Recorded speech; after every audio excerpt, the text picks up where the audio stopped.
Τα μέχρι τώρα ταξίδια μετά έχω κάνει με μηχανές 600 και 650 κυβικών. Και παρότι έχω οδηγήσει και μηχανή με περισσότερα κυβικά, πάντα το είχα έτσι μια απορία να δω πώς είναι να ταξιδεύεις με μια μηχανή 1000 κυβικών.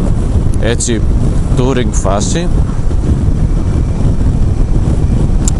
να είναι άνετη, να έχει αρκετή δύναμη ώστε να μπορείς να κάνεις άνετα το ταξίδι σου.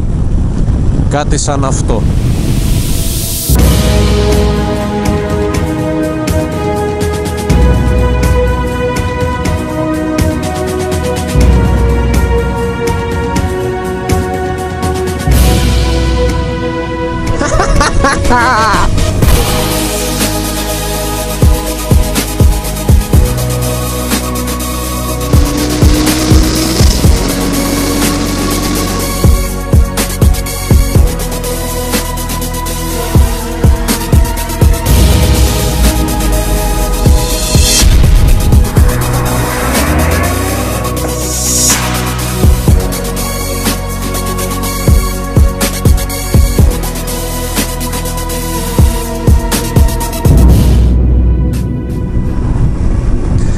Kawasaki versus 1000. 1049 κυβικά εκατοστά ο κινητήρας, 120 άλογα, 210 κιλά βάρος, 250 μεικτό με τη βενζίνη, 102 ροπή, traction control, ABS, τα πάντα όλα. Κάτι μου λέει ότι θα περάσω πολύ όμορφα αυτές τις μέρες. Αυτό το πράγμα μαζεύει χιλιόμετρα πίστευτα γρήγορα.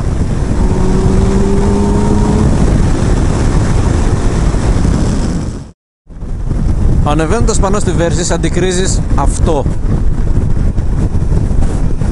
Σαν σχεδιασμός είναι απλό. Βέβαια εγώ προσωπικά σαν κατζετάκιας κάτι παραπάνω θα το ήθελα. Το τιμόνι είναι μεγαλύτερο από ό,τι έχω συνηθίσει, όμως είναι πάρα πολύ καλό, σε πολύ σωστή θέση τα χέρια μου. Ο πίνακας οργάνων ψηφιακός, όλες οι ενδείξεις χιλιόμετρα και ενδείξεις κινητήρα κλπ. Κουμπάκια για να πηγαίνεις ανάμεσα στα mode. Ενώ βλέπεις ότι όλα είναι τα ίδια, υπάρχει αυτό εδώ. Αυτό είναι το mode του κινητήρα. Έχει δύο mode ο κινητήρας, full power και low power. Όταν θες να έχεις μια πιο οικονομική οδήγηση και δεν χρειάζεται τόσο πολύ την υποδύναμη κλπ, το βάζεις στο low power. Όταν όμως θες να παίξεις λίγο, το βάζεις στο full power, να βγουν και τα 120 άλογα. Και βγαίνουν ωραία. Επιπλέον μπορείς να επιλέξεις και το traction control, το οποίο είναι σε 3 βαθμίδες, με την 1 να είναι η λιγότερο παρεμβατική, η 3 η περισσότερο, και φυσικά μπορείς και να το απενεργοποιήσεις άμα αισθάνεσαι τόσο ικανός. Από εκεί και πέρα ο πίνακας οργάνων έχει τα κλασικά, ένδειξη χιλιόμετρων, βενζίνη, θερμοκρασία, κινητήρα, οδόμετρο, ρολόι, ό,τι χρειάζεται να ξέρεις. Ένα έξτρα που έχει η συγκεκριμένη μηχανή είναι η προβολής ομίχλης μπροστά, 2, οι οποίοι ενεργοποιούνται και απενεργοποιούνται από αυτό εδώ το κουμπί. Πιστεύω πως τη νύχτα θα είναι μια πολύ σημαντική βοήθεια σε έναν επαρχιακό δρόμο. Κάνοντας την πρώτη μου στάση για να γεμίσω το ντεπόζιτο των 21 λίτρων με βενζίνη, βρήκα την ευκαιρία να παρατηρήσω λίγο τη Versys. Οι αρκετές γωνίες του fairing με τα διπλά φώτα στο ρίγχος, τη σχετικά μικρή ζελατίνα που ρυθμίζεται στο ύψος και τον κινητήρα κρυμμένο πίσω από τα πλαστικά, δίνουν ένα ομοιογενές επιθετικό design που παραπέμπει σε sport tourer μηχανή. Οι μεγάλες διαδρομές στην ανάρτηση δείχνουν ό,τι πρέπει για τους κακούς ελληνικούς δρόμους. Η ψηλή θέση οδήγησης συνδυάζεται με μια φαρδιά και μαλακή σέλα. Οι καθρέφτες παραμένουν ίδιοι με τα παλαιότερα μοντέλα, αλλά προσφέρουν πολύ καλή θέαση, ενώ φοράει τετραπίστωνα φρένα από την Tokiko με μεγάλους διπλούς δίσκους εμπρός και μόνο πίσω. Γενικότερα δείχνει συμπαγή στην εμφάνιση, αλλά η μόνη ίσως παραφωνία για μένα είναι η διπλή εξάτμιση στο πλάι που δεν με έχει πείσει πως ταιριάζει με το υπόλοιπο σύνολο. Αφού λοιπόν γέμισα το ντεπόζιτο, άρχισα ήδη να σκέφτομαι διαδρομές και μέρη που θα ανακαλύψει τον αληθινό χαρακτήρα της Versys. Φωτάκια, λαμπάκια, ABS, USA, NBA, φύγαμε. Έτσι, εμένα μου αρέσει να βλέπω το χιλιόμετρο ανά λίτρα.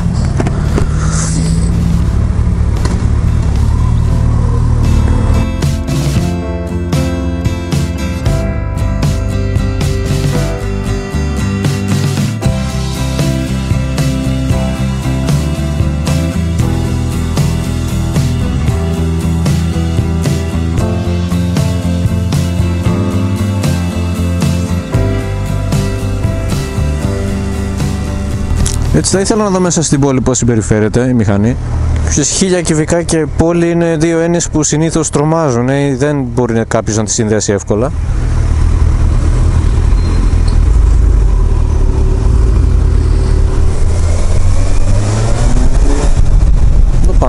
Άμα λίγο να το πατήσεις φεύγει ρε. Έχω την εντύπωση ότι το σμαρτάκι μπροστά κάνει περισσότερο θόρυβο από ότι εγώ. Η αλήθεια είναι πως η κίνηση και το στρίμωγμα δεν αρέσουν σε μια τέτοια μηχανή και δεν αισθάνθηκα κι εγώ άνετα. Οι λόγοι είναι προφανείς και δεν μπορεί σε καμιά περίπτωση να ανταγωνιστεί την άνεση μιας μικρότερης μηχανής πόλης ή ενός σκούτερ. Από την άλλη, όλα είναι και θέμα συνήθειας. Πιστεύω πως μπορεί κάποιος να έχει μια τέτοια μηχανή για καθημερινή χρήση μέσα στην πόλη. Απλά θα αναγκαστεί να κάνει κάποιες μικρές παραχωρήσεις όσον αφορά την ευελιξία και τις ευκολίες που έχει μια πιο μικρή. Φυσικά, αν θα πάρεις μια μηχανή 1000 κυβικών, δεν την παίρνεις για να κυκλοφορείς στην πόλη και πηγαίνεις από το σπίτι στην καφετέρια και την καφετέρια στο σπίτι. Είναι όμως κρίμα να το κάνεις αυτό, γιατί αυτή η μηχανή δεν είναι για κάτι τέτοιο.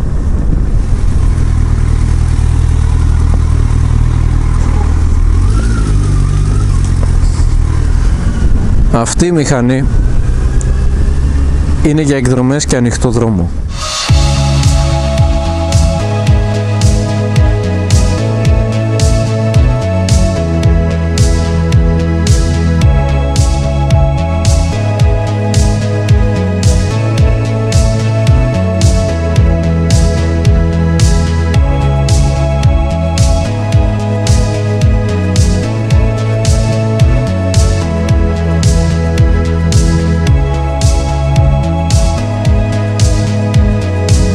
Γενικότερα ο κινητήρας ανταποκρίνεται πολύ καλά σε ένα πολύ μεγάλο φάσμα στροφών, από χαμηλά μέχρι και πολύ ψηλά.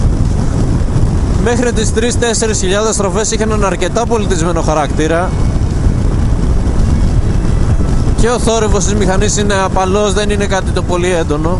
Ακόμα και να πηγαίνεις με χαμηλή ταχύτητα και να έχεις μεγάλη σχέση μέσα, η μηχανή απλά θα πάει, δεν καταλαβαίνει και κρατάει αυτό το πολιτισμένο χαρακτήρα μέχρι τις 4.000 στροφές και σου προσφέρει όλη αυτή την άνεση είτε μέσα στην πόλη είτε όταν κινείσαι εκτός πόλης με χαμηλές ταχύτητες και έτσι χαλαρούς ρυθμούς. Όταν όμως αποφασίσεις να περάσεις τις 4.000 στροφές, αγριεύει.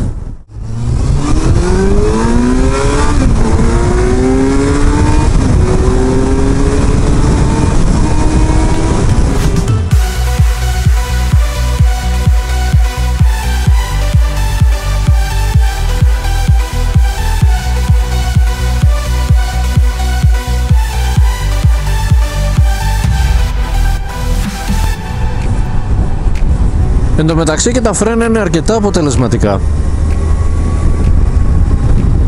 Κυρίως το μπροστά χρειάζεται απλά να το ακουμπήσεις για να φρενάρει.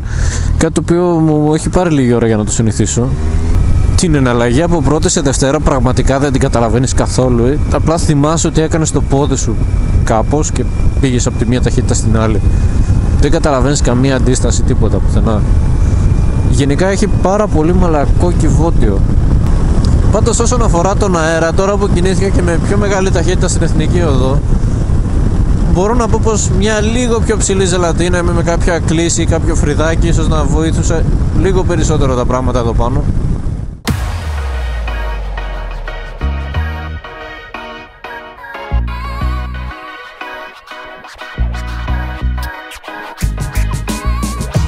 Έχοντας φτάσει στο ύψος της Μαλαισίνας, βγαίνω από την Εθνική Οδό για να ακολουθήσω τον παράδρομο.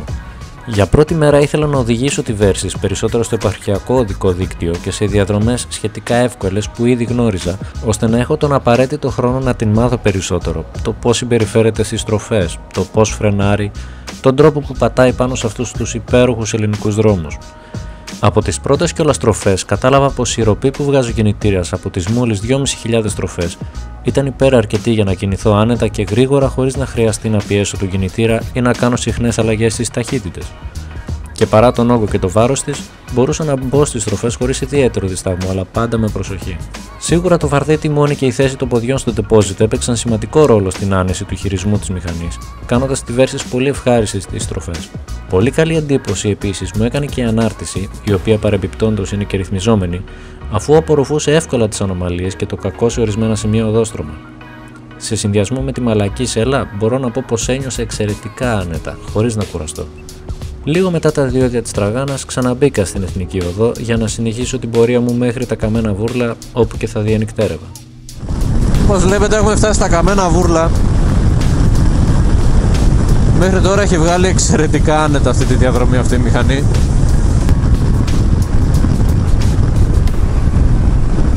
Και τώρα που φτάσαμε στα Καμένα Βούρλα, τι καλύτερο από λίγο φαγητό. Έχει πάει απόγευμα και δεν έχω φάει ακόμα.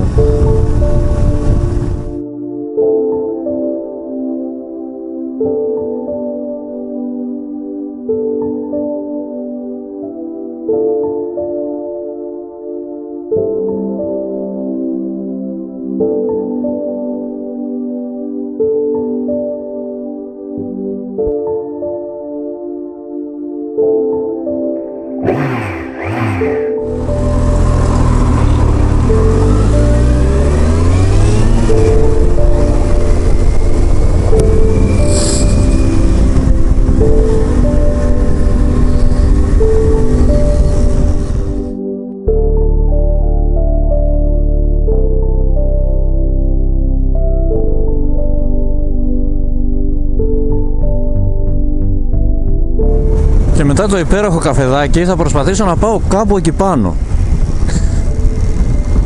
Είναι η Μονή Σωτήρος. Αφού βρέθηκα εδώ που βρέθηκα, σε αυτή την περιοχή, μου είπαν ότι αξίζει τον κόπο μια βόλτα μέχρι εκεί. Ελπίζω ο καιρός να μην μου τα χαλάσει, γιατί είναι έτοιμος για βροχή. Γενικότερα για σήμερα προβλέπεται βροχή. Και έχει και δυνατό αέρα. Πολύ δυνατό αέρα.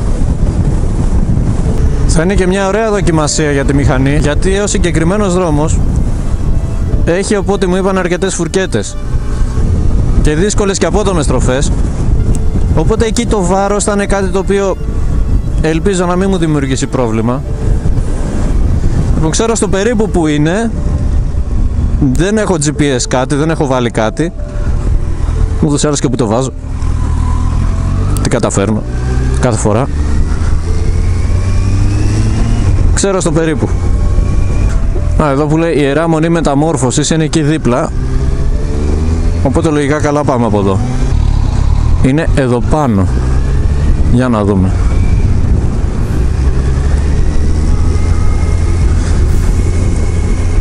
Για να δούμε τι καταφέρνεις στο βουνό.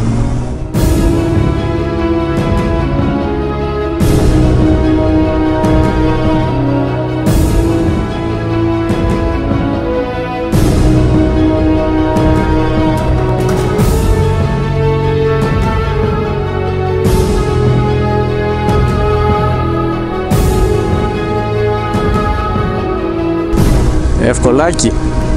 Πραγματικά ευκολάκι.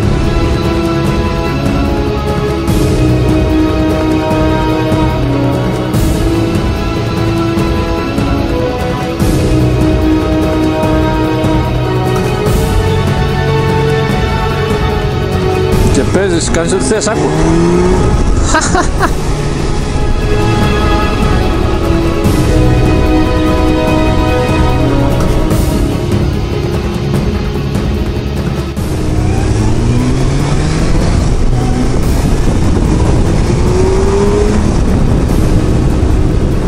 Για πλάκα τους έχει αυτούς τους δρόμους.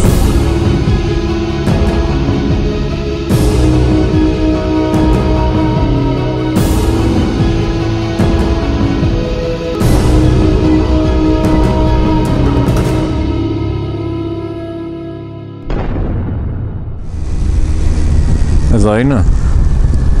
Εδώ πρέπει να είναι. Μονή Μεταμόρφωσης τους Σωτήρος.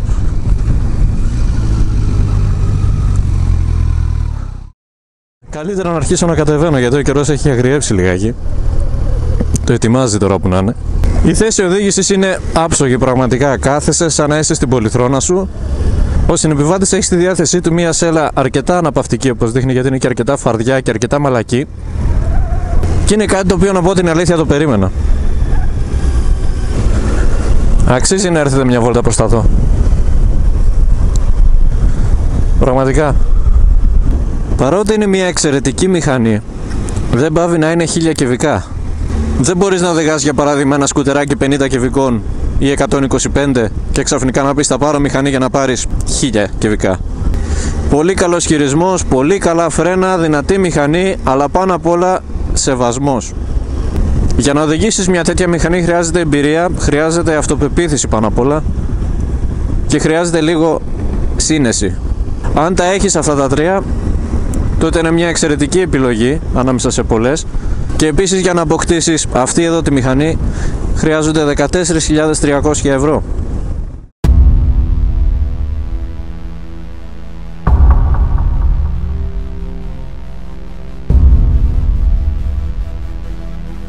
Κάτι το οποίο δεν μου αρέσει στη μηχανή αφορά το κυβότιο ταχυτήτων και περισσότερο την νεκρά, η οποία καμιά φορά δυσκολεύεσαι να τη βρεις. Όχι επειδή είναι σκληρό, το ακριβώς αντίθετο, είναι πάρα πολύ μαλακό και θέλει μια πολύ απαλή κίνηση και λίγο συνήθεια για να καταφέρεις να βάλεις νεκρά. Γενικότερα η εναλλαγή από πρώτη σε Δευτέρα και από Δευτέρα σε πρώτη είναι πάρα πολύ ομαλή, αλλά σε τέτοιο σημείο που δυσκολεύεσαι πολλές φορές να βρεις την νεκρά. Σε συνθήκες βροχής, όπως τώρα, το traction control είναι πάρα πολύ χρήσιμο. Ειδικότερα στους ελληνικούς δρόμους, οι οποίοι δεν φημίζονται και για την ποιότητά τους, είναι κάτι που θα το εκτιμήσετε πραγματικά. Αν προσέξετε, αυτό εδώ είναι το traction control, κοίτα. Κατευθείαν. Συνοψίζοντας, η Versys 1000 είναι μια εξαιρετική μηχανή κατά τη γνώμη μου.